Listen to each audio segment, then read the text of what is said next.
Welcome back, Rings of Power fans. After 2 episodes filled with elves, dwarves, harfoots, and wizards, episode 3 of season 2, titled The Eagle and the Scepter, brings us back to the Southlands and Númenor.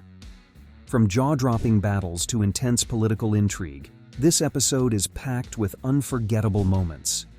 There are hidden details, character arcs, and narrative twists we need to explore.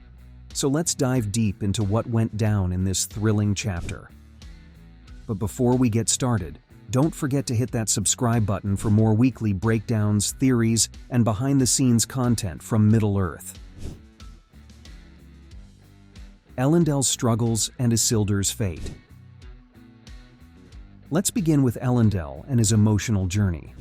The episode opens with a flashback to the Black Forest, where we see Elendil trying to bring Isildur's horse, Beric, back to Númenor. This simple act of setting the horse free foreshadows a much larger theme in the episode, letting go. Isildur, who we know plays a critical role in future events, is already facing challenges that will shape his fate. Now, let's talk about that spine-chilling scene where Isildur finds himself trapped in a cave, surrounded by webs. It's none other than Shelob, the monstrous spider that many of us remember from the Two Towers. Her return here adds a whole new level of threat. Fans have long debated whether Shelob is simply a creature or if she represents something more sinister. In Tolkien's lore, she's not just a mindless beast. She's a descendant of Ungoliant, a primordial being that devoured light itself. This makes Shelob's appearance all the more terrifying. Isildur's encounter with her reminds us of the perilous paths characters must walk in, the Rings of Power, and it raises the question, how will Isildur's near-death experience impact his decisions moving forward? And speaking of Beric, the horse has become more than just a companion. He represents the last link Isildur has to his home and family. Will Beric's survival be a beacon of hope for Isildur, or will he lose everything? Let me know your theories in the comments, and don't forget to subscribe for more breakdowns. Mourning in Númenor. Now, back in Númenor, we witness a stark contrast to the chaos of the Southlands. The island nation mourns the loss of its king, and the tone here is somber. Queen Miriel is struggling to balance her responsibilities as both a ruler and a grieving daughter. Her father's death looms large over her decisions, and this creates an interesting parallel between her and Isildur. Both characters are burdened by familial loss and must navigate their grief while leading others. The power dynamics in Númenor are shifting. Pharazôn, Miriel's cousin, is not only a political figure, but a schemer who seeks to use the queen's vulnerabilities to his advantage. Pharazôn's ambition is palpable, and this creates a tense atmosphere that keeps viewers on edge. He represents the kind of power-hungry leadership that will ultimately lead Númenor toward its downfall.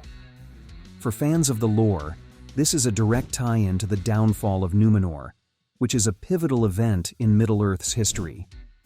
One of the most visually striking moments in this episode is Queen Miriel's coronation scene. Dressed in a flowing white gown, she mourns her father, wearing white as a symbol of purity and peace. But beneath the surface, political unrest brews. Pharazôn's bold move to oppose her right to the throne builds tension and hints at a power struggle that will likely be a key narrative thread in upcoming episodes. The significance of the palantír in Númenor cannot be overstated. As fans know, these seeing stones have a long and dark history in Tolkien's world. They're not just tools for communication. They can corrupt the user, especially if the user isn't strong enough to resist their temptations. Queen Miriel's brief interaction with the palantír raises questions about whether she'll fall victim to its influence. I'd love to hear what you think about this subplot. Could Pharazôn use the palantír for his own purposes? Leave your thoughts in the comments. Númenor's political conspiracy. The political intrigue deepens when we see Arianne and Pharazôn actively conspiring against Queen Miriel. This is one of the most important scenes in the episode, as it sets the stage for future betrayals. Pharazôn's comment about Miriel's blindness is particularly brutal. as it's clear he doesn't see her as a fit ruler. But there's more to this than a simple power grab. This moment also reflects on Númenor's fear of change. Valandil's defense of Míriel provides a powerful counterpoint. His speech about the cost of war reminds us of the deeper themes that have always run through The Lord of the Rings: sacrifice, honor, and the consequences of ambition. Valandil's loyalty to Míriel is touching, but it also serves as a reminder that the line between loyalty and treachery in Númenor is thin. The discovery of the palantír is, in many ways, a ticking time bomb. Arian's reaction to seeing the stone hints that we'll see more of its power in future episodes. The palantír has the ability to show the future, but as we know, it's a dangerous tool. Will Arian use it to her advantage, or will it corrupt her, as it has corrupted others in Tolkien's lore? Middle-earth prepares for war. Meanwhile, over in the Southlands, we're treated to some incredible world building. The episode does a fantastic job of giving us a deeper understanding of the orcs. Adar's leadership continues to be a highlight, and we see more of his motivations. Unlike Sauron, Adar seems to have some level of compassion for his followers, which makes him a more nuanced character. The idea that the orcs are more than just mindless soldiers adds depth to their role in the story. We also see tensions rising between the elves and dwarves. Celebrimbor's negotiations with Durin and Disa highlight the fragile nature of their alliance. The forging of the Dwarf Lord rings is a critical point in the series, as it ties directly into the creation of the One Ring. Anatar's manipulations are becoming more apparent, and the question remains: how long can the alliance last before everything falls apart? Isildur and Theo's emotional struggles. The emotional core of this episode, however, lies in the relationship between Isildur and Theo. Both characters are dealing with profound loss, and their bond is one of the most compelling aspects of the episode.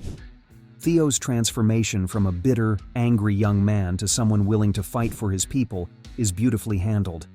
His grief over Bronwyn's death parallels Isildur's own guilt about his mother's fate, and their shared pain adds a layer of complexity to their dynamic. The scene where Isildur and Theo plan to rescue Beric is a moment of redemption for both characters. It's clear that their paths are intertwined, and we're left wondering if Theo will follow in Isildur's footsteps, or if he'll forge his own destiny. This subplot is setting the stage for larger character arcs that will likely unfold as the season progresses. The Eagle and the Scepter is an episode that balances political intrigue with emotional depth, and it keeps us eagerly awaiting what's next. As Númenor teeters on the brink of civil war and the Southlands prepare for battle, the stakes have never been higher.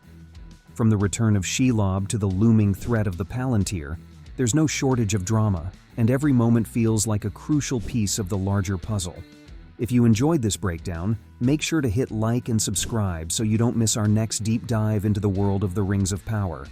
Thanks for watching, and I'll see you next time.